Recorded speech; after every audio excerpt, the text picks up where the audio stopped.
to close it out, how do we feel about Joe Biden as a candidate? In all honesty, I ain't gonna lie.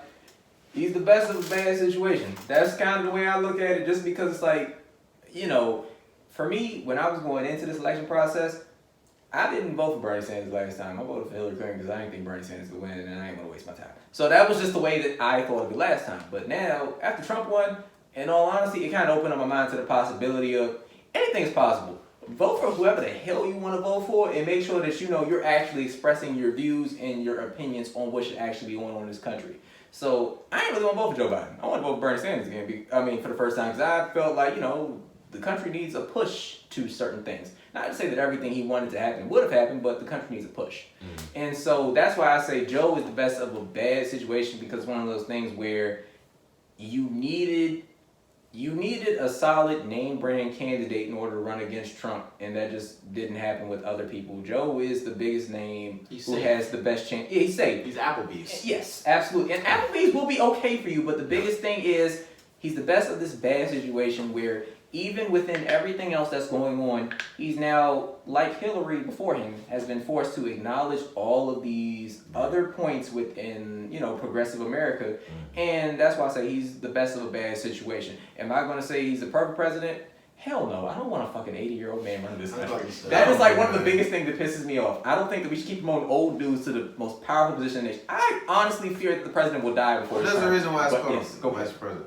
I think I'm a big counter of the Bernie Sanders argument, the lesser of two evils. I really believe that Joe Biden's a quality candidate. And,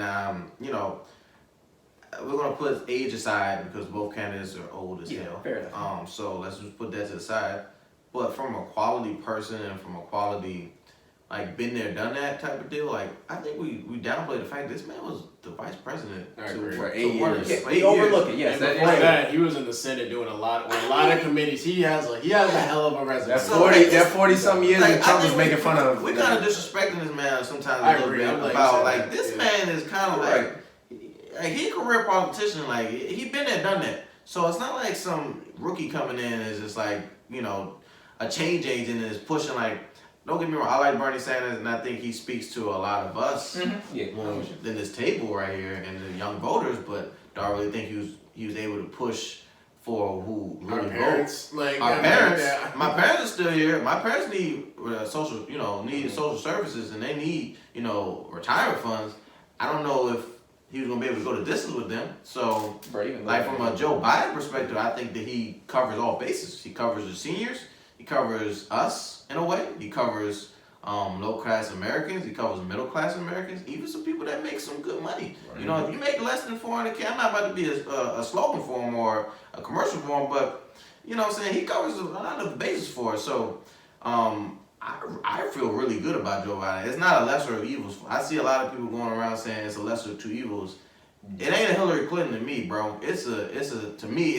Personally, I'm going to go out there and say it's a slam dunk for me, just in my opinion, because the man is a total opposite of what we've gotten for the last 4 years, and I think he's going to do a ton of good for us. Now, is he perfect? No. You know what I'm saying? Has he come out and actually admitted that he's not perfect? And the crime, I was waiting. My last little piece for what I wanted him to do was the crime bill, because that was the last, for me, the chink in his armor. He came out during the town hall and he's just checking all boxes for me.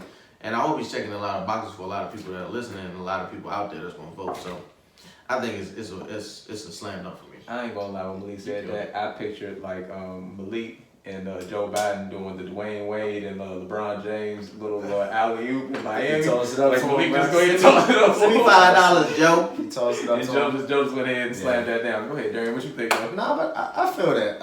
I do think Joe Biden is checking off a lot of boxes. But one thing I do think about this election, and one thing I've grown to learn about a lot of politicians, we all know what happens when they make these promises on the campaign trail and they get in the office and they don't fulfill those promises. Trump being case point and example of that shit.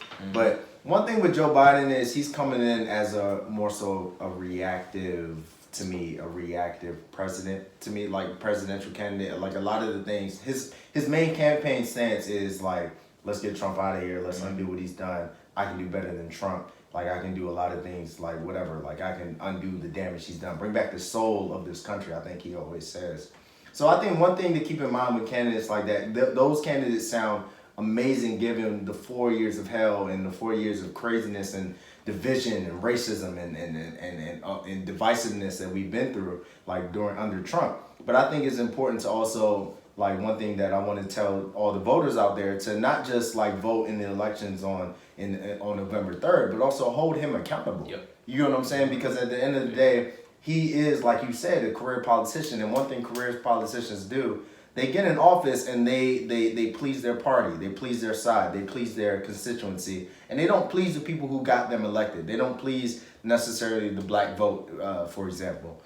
So I think it's important for us to go out to these council hearings or to look at these policies they're passing, and really just stay involved. Like, we need to really stay involved in this process.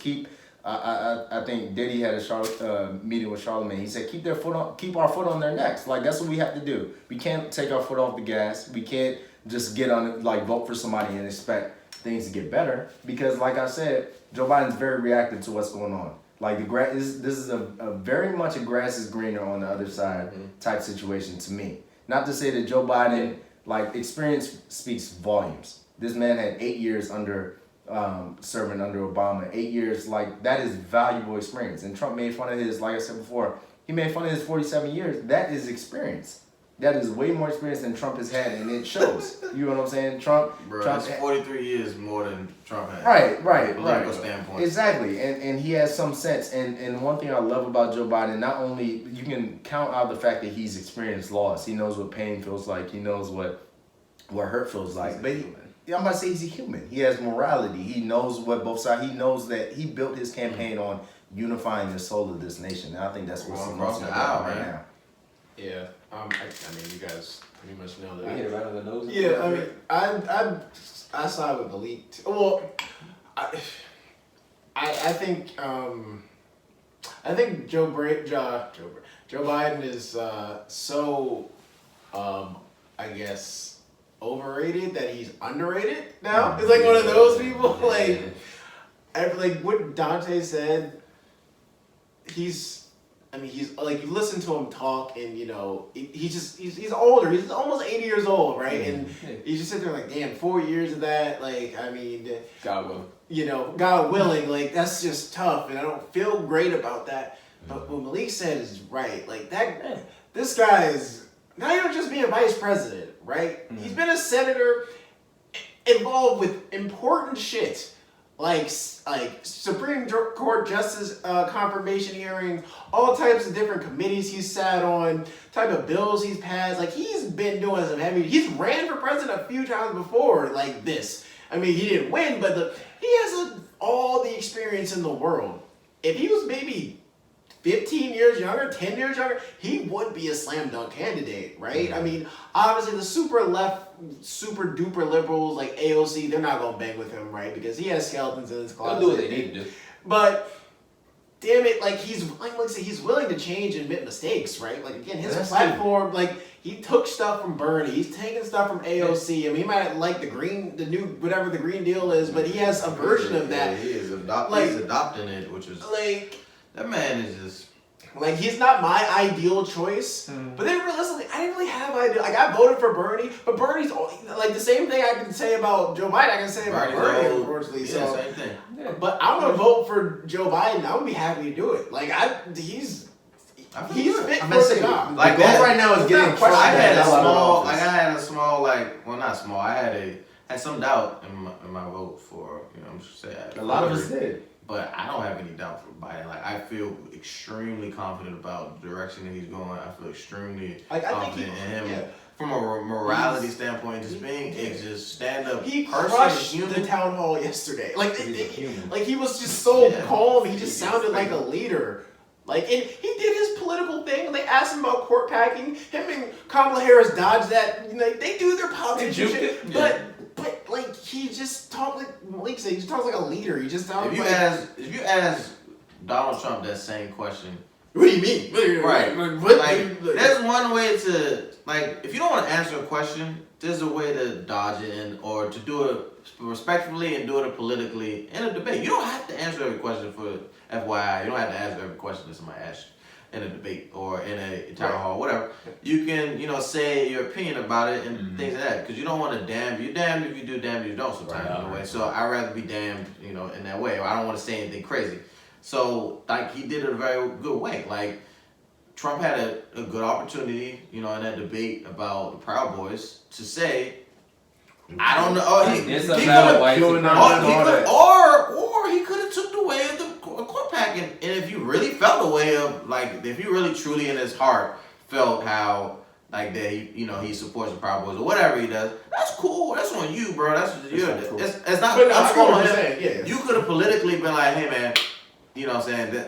X, Y, Z, this how, this is what I'm on, or next question, blah, blah, blah. Like, that's cool. But don't just say, like, you just went out there and just said, hey, this is what it is. Like, stand by. Like, you gave us your stance on it. Down and stand by. I gotta say, Trump has made his stance very clear. Very clear. You know what I'm saying? Like, we don't need nothing else to see. Let me make sure that I like say this. Like, I did say that he's the best of a bad situation, but do I say that, he's grown my confidence within, like, recent months? Yeah, because I ain't gonna lie, like, up until this election, like, when, like, people were talking about, oh, Joe Biden be a good president, my first response was, yeah, he's also a career loser. He's ran for president like 2-3 times. He ain't win yet. So that was been my response. So I ain't gonna lie. I'm one of those people. I was no offense to him. So he said, bro, experience is the best teacher, bro. Right. Bro, I'm taking L's like I mean, a lot losing them. That was the last L. He ain't coming back. Yeah, because I ain't voting for an 80-year-old. But it's one of those things. So we've seen what we're gonna get from both people. We know how this is gonna go. And, at this point, I guess the biggest thing is we just everybody gotta go out here and vote. Damn, that's smooth.